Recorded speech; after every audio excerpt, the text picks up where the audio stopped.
네, 안녕하세요. 정재현입니다. 저는 진짜 스타리온과는 정말 너무너무 큰 관인데 이렇게 큰 관에서 새로 만든 영화를 보여준다는 건 굉장히 떨리는 일이기도 하고 벅찬 일이기도 할 것 같고 첫 관객들을 만나시는 자리잖아요. 지금 또 심정이 남다를 것 같다는 생각이 드는데 한번 인사 말씀 부탁드릴게요. 그 영화 안에서 우연의 도서관을 영화 주인공이 만들고 남기고 떠났잖아요. 근데 사실 이렇게 이 시간에 비 오는데 여기까지 오는 건 우연은 아니겠죠. 네, 필연이죠. 네, 굉장한 노력과 의지를 가지고 여기다 오셨을 거 아니에요. 그 마음이 너무 고맙다고 생각하고요. 어쨌든 오늘 얘기하면서 영화에 대한 이야기하면서 좋은 시간 보냈으면 좋겠습니다. 네, 만나서 반갑습니다. 진짜 그 말이 와닿네요. 이 표 끊기가 우연으로는 안 되고 클릭을 굉장히 열심히 해야 되는데 여러분들 진짜 승리자입니다. 네, 오셨습니다. 네, 지금 오신 분이 이현아가 히로시 촬영 감독님이세요. 큰 박수 부탁드립니다.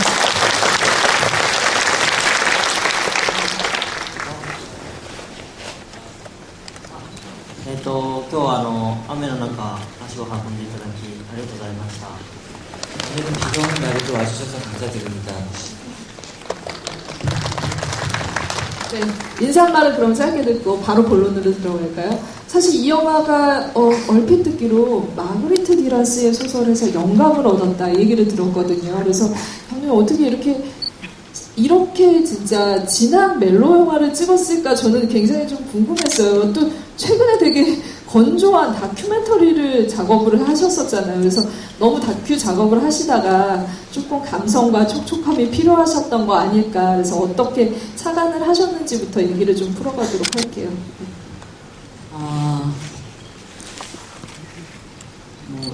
여러 가지 영감을 받겠죠. 그 작업을 시작하면서. 그런데 이번 영화 같은 경우에는 사실 어느 정도는 이제 기획된 부분이 있는 것 같아요. 나이 차이가 많이 나는 그런 여성과 그 다음에 작가 지망생으로 있는 젊은 남성과의 어떤 멜로 영화, 이런 멜로 영화들이 조금 더 대중적인 느낌으로 나올 수 없을까라는 것들에 대해서 좀 고민하게 됐고요. 아무래도 이제 제 작가적 욕망은 다큐멘터리를 통해서 충분히 해소하고 있기 때문에 예, 조금 더 대중들에게 다가갈 수 있는 멜로 영화를 찍으면 어떨까라고 생각했는데 어떨지 모르겠네요.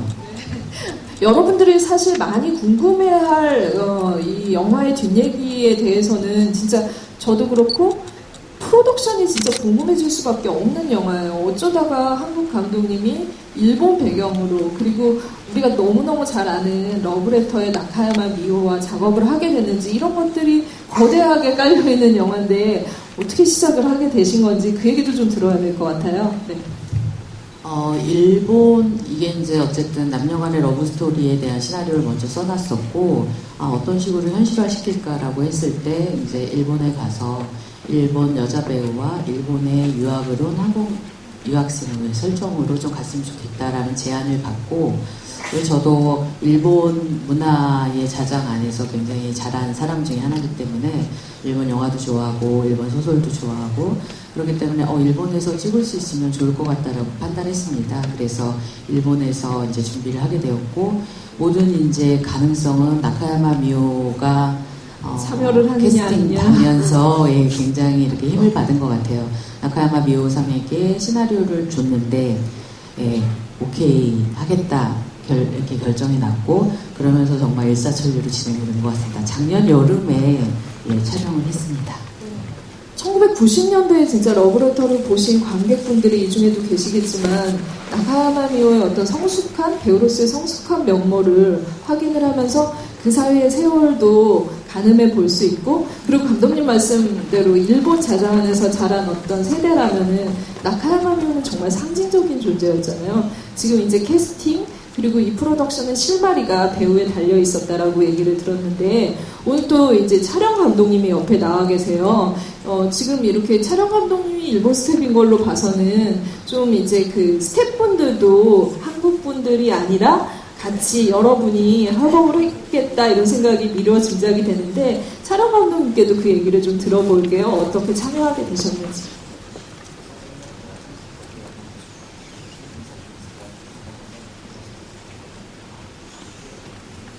예知人に韓国から日本に来て日本の映画業界で働いている韓国人の方がいてその方の紹介でこの企画に参加するきっかけはそこでした。 알고 있는 한국인 지인이 있는데 그 지인이 일본에 와서 소개를 해주어서 참가하게 되었다고 합니다. 間違いだ。 네.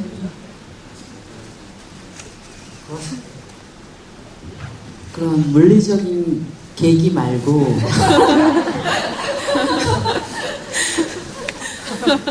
네 그런 그 지인이 소개해주면 모든 영화를 다 촬영하시나요? 지인 찬스.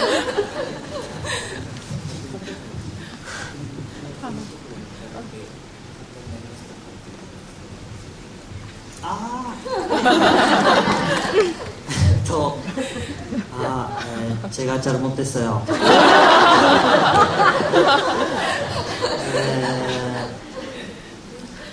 本編ではちょっとカットされてるシーンと、カットされてるカットがあって最初涼子がサインをするところでサインの文字が映らないんですけど、そこに万物友愛全てのものには愛があるみたいな文字を、実は書いててそれが脚本にもあってでその記憶を失っていくっていうことが、例えばでも記憶失っても生物的には生きてるっていうことが例えば涼子の家の外にある木とか、その辺に転がってる石とかそういうものにもつながるように思うそこがすごくリンクしてその万物以外と。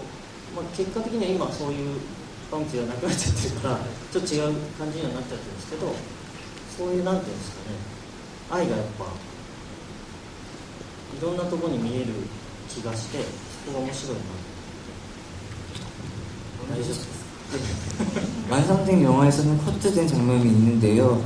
초반에 료코가 사인을 하는 장면이 있었다고 하는데 그때 그 글자가 보이지 않게 되어 있는데 만부츠 유아이 만물의 사랑이 있다라는 뜻의 글자를 썼다고 합니다. 근데 그 각본에는 있었는데 기억을 잃는다는 것은 그 기억을 잃지만 생물적으로는 살아있다고 생각을 합니다. 그것은 그 료코 집에 있는 나무나 굴러가는 돌이나 거기에도 같이 연결이 됐다고 생각하고요. 사랑이 여기저기 다 있다는 것에 링크가 된다고 생각해서 그거 재밌다고 생각했습니다.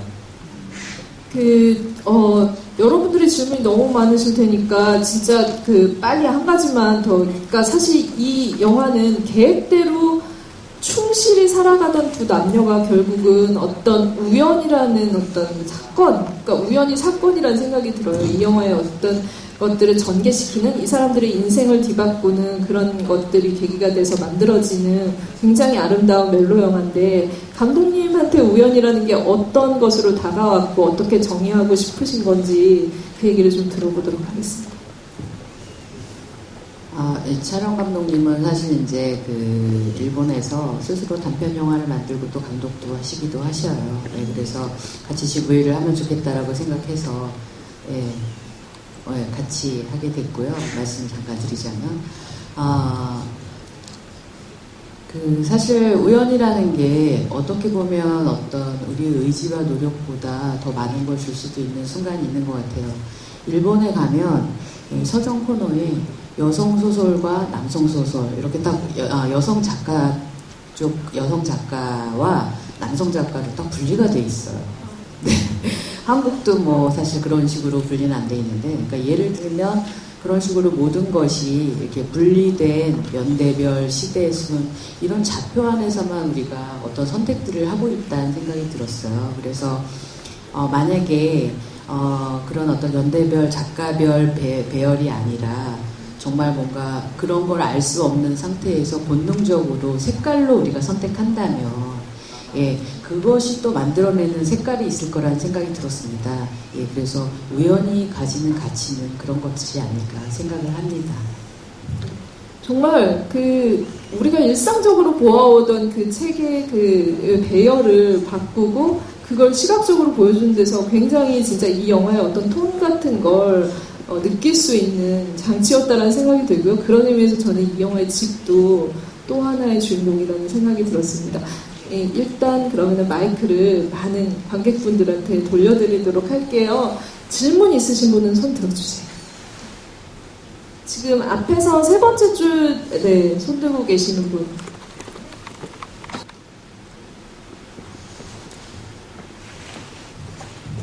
영화 잘 봤고요. 저는 감독님한테 묻고 싶은데 영화 자체가 김재욱 배우나 감독님 연출을 빼고는 일본 로케이션에 모든 것들이 작업 환경이 다 일본이었었는데 국내 작업하면서랑 일본 작업하면서 차이점이 있었다면 어떤 게 가장 큰 차이점인지 궁금하고요. 감독님이 연출을 하면서 이 영화를 가장 좀 에너지를 쏟고 신경을 썼던 씬이 있다면 어떤 건지 궁금도 하고요. 또 가장 반대로 가장 이제 그 씬이 잘 안 나오거나 NG가 많이 났던 부분이 있다면 어떤 점인지. 질문을 한꺼번에 한 4-5가지는 하신 것 같아요. 마이크를 잡은과 동시에 이 기회를 놓칠 수 없다. 일단 일본에서 찍는 거는 저한테는 굉장히 새롭고 흥미로운 경험이었어요. 네.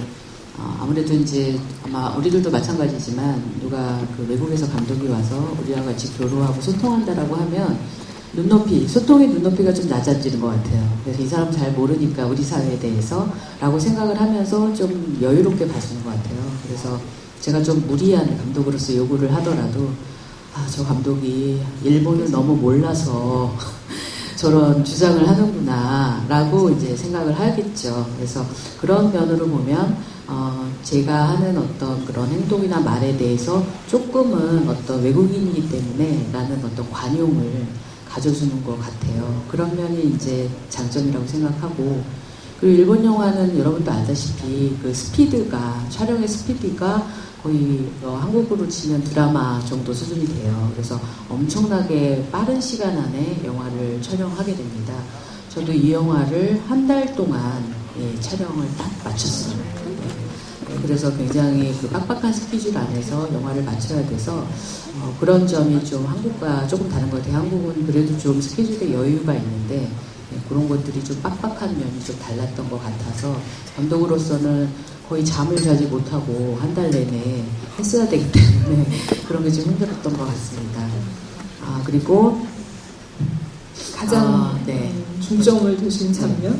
일단은 이게 멜로 영화라는 게 여러분들이 이제 여러 가지 뭐 판타지 장르랑 멜로 영화는 정말 다르다고 생각하지만 멜로 영화는 사실 어떻게 보면 가장 궁극적인 판타지거든요. 그래서 전체적으로 이것이 관객들에게 너무 현실적인 느낌보다는 조금 판타지적인 느낌으로 이렇게 다가가도록 조금 더 아름답게 이것이 이렇게 표현이 되어서 관객들에게 조금 더 그런 어떤 감정 같은 걸 불러일으키는데 도움이 되었으면 좋겠다라고 생각을 하게 됐고요. 그래서 아무래도 밝은 그런 낮 촬영 이런 것들에 낮의 촬영과 조명 이런 것들이 좀 힘쓴 것 같습니다. 그리고 말씀하신 약간 뭐 원하는 대로 안 된 거 그것과 관련해서 이제 제가 고양이 촬영은 좀 해봤지만 개 촬영은 또 처음이거든요. 톰보. 네, 톰보. 조련된 개를 쓰지 못했어요. 여러 가지 뭐 관계상. 그래서 이 영화에 나온 애가 누쿠라고 하는 애인데 신인 배우였어요. 역시 이제 신인 배우답게 여러분도 아직은 여러분이 감독이 아니라서 모르겠지만 신인 배우들은 일단 자기가 몰입해야 되는 그 상황에 굉장히 충실해요. 처음에는. 톰보도 처음에는 굉장히 씬 안에서 자기가 지금 누구를 봐야 되는지 그 다음에 뭘 어떻게 해야 되는지 본능적으로 알더라고요. 그래서 와 진짜 연기 천재가 나타났다 이렇게 생각을 하게 된 거예요.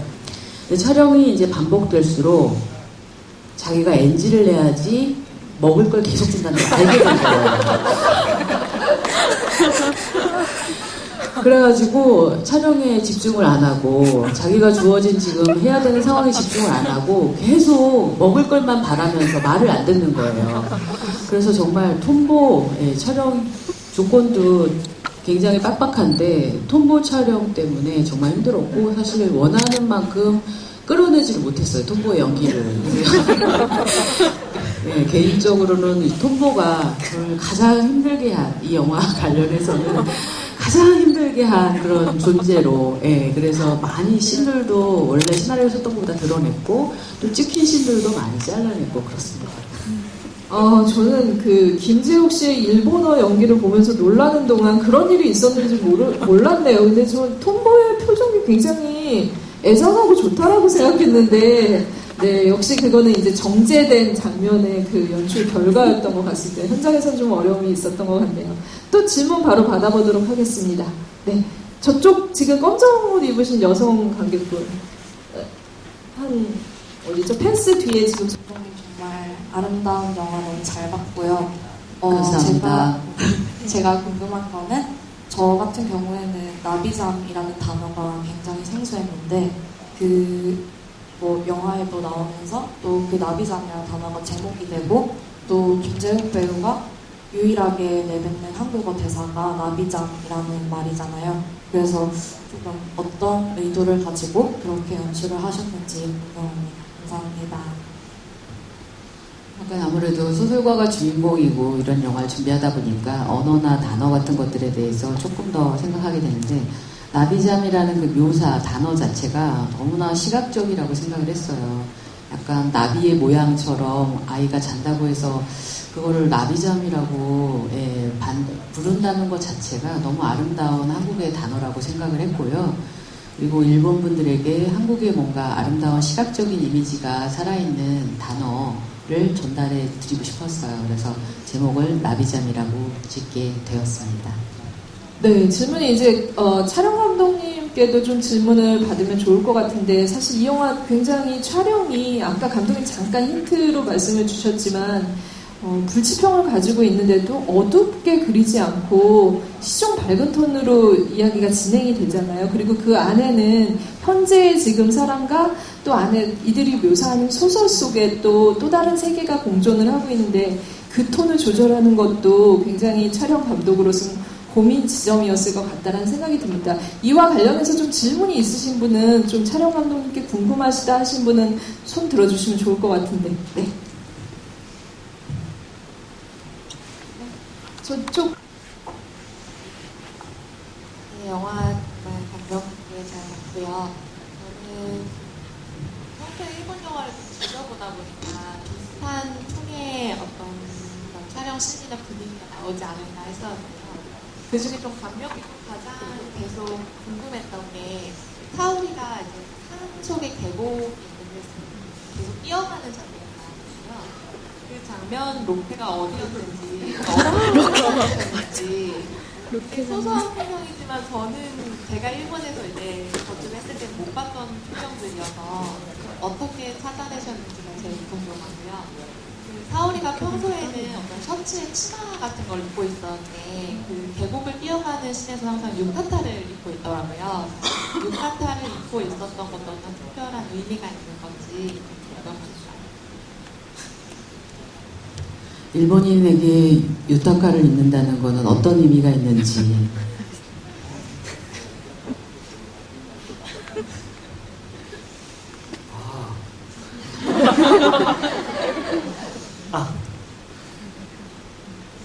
沙織でもあれは時代っていうことが大きいですかね。その大正時代でしたっけ。 일단 그 소설 속의 배경이 다이쇼 시대이기 때문에 그 유자카를 입은 설정으로 하였습니다. ロケーションは千葉というところです。 치바현이라고 합니다. 감독이 되게 그 언어가 명료하고 짧고 단도직입적이시네요.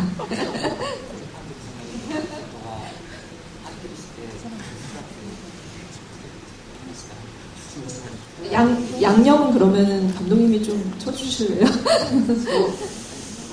そこ実はでも他の映画でも使われてたりはする場所で、でもなるべくその結構近い時期に撮った映画で使われてたりしたので、そういう風に見えないようにっていう工夫はしたっていうことと、あと時代性のことを考えると映せないものも結構いっぱいあって、そういう意味でその今の日本映画で同じ場所を使ってても全然違う場所に見えるっていうのはあると思いますね。 그 산속 장면이 다른 영화에서도 사용이 됐었던 장소라고 하고요. 그래서 가까운 시기에 촬영됐던 영화와 비슷한 느낌이 나지 않게 신경을 썼던 부분은 있습니다. 시대성을 나타내는 작품이었기 때문에 나타나지 못하는 것들이 있었고, 같은 장소에서 다른 느낌을 내려고 생각했습니다. 또 곳 진짜 가보고 싶죠. 아마 지금 오늘 지금 감독님 말씀하신 걸 삼아서 한번 가봐도 좋을 것 같다는 생각이 듭니다. 마지막으로 질문을 하나 받아야 될 것 같아요. 질문 있으신 분 저쪽 뒤에서 한 네 번째 줄? 네, 지금 손 들고 계신 분 드릴게요. 영화 너무 재밌게 잘 봤습니다. 질문이 두 가지가 있는데, 하나는 차례가 통보 것 때문에 기도를 하고 나와서 교포한테 우연이지만 그 안에 뭔가가 있지 않을까요? 라고 하는 대사가 있잖아요. 그 대사가 계속 맴도는데 그 우연 안에 뭐가 있다고 차례가 어떻게 생각했는지, 감독님은 어떻게 생각하는지가 궁금하고, 하나는 톰보의 의미가 잠자리라고 나왔던 것 같은데, 우리나라 말에 잠자리가 두 가지 의미가 있잖아요. 잠자는 거랑 곤충. 그래서 근데 톰보는 일본 말인지 모르겠지만, 그래서 그 말에도 어떤 의미로 사용된 건지가 궁금합니다. 네, 사실 강아지 이름으로 뭐 잠자리 이렇게 부르지는 않겠죠. 근데 이제 료꼬의 어떤 캐릭터상 처음에 자기 톰보 개를 봤을 때 뭔가 잠자리라는 거를 떠올렸고, 그래서 이름을 이제 톰보라고 지었다는 거. 그리고 이제 어떻게 보면 또 어감은 영어처럼 들리기도 하고 그러잖아요. 그래서 그런 어떤 네이밍을 하게 됐고요. 그 다음에 첫 번째 말씀하셨던 첫 번째 말씀하셨던 부분에 대해서는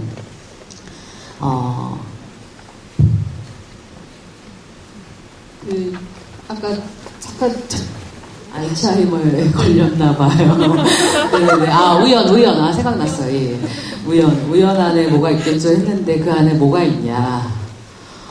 그거는, 뭐가 있을까요?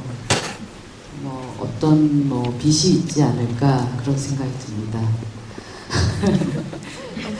네, 말씀 잘 들었습니다. 아마 여러 가지 이야기들이 좀 여쭤봐야 될 것들이 있을 것 같은데, 시간 관계상 질문은 여기까지 받도록 하고요. 또 이 영화를 다시 만날 또 기회가 있으니 그때도 많이 관심 가져주면 좋을 것 같은데, 오늘 이렇게 관객분들과 관객과의 대화를 진행한 소감을 좀 마지막으로 인사 말씀을 들으면서 마쳐보도록 할게요. 네, 영화는 내년 5월에 한국과 일본에서 개봉하는 걸로 예정이 되어 있습니다. 예, 영화가 완성이 됐기 때문에 빨리 여러분들한테 보여드리려고 영화제에서 첫 소개를 하게 됐고요.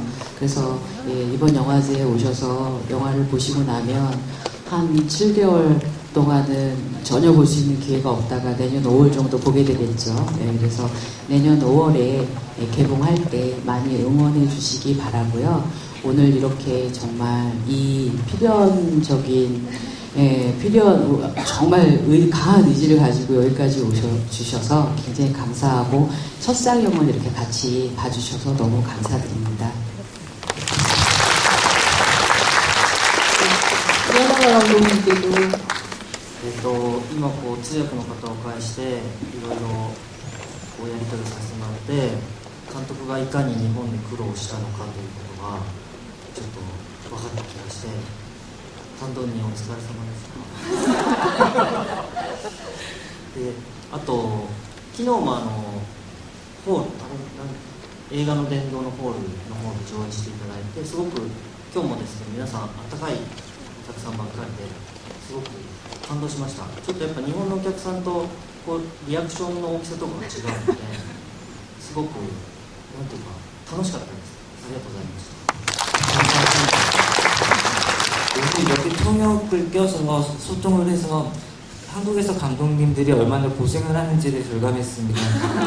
그래서 감독님께 수고하셨습니다라고 말씀을 하셨고요.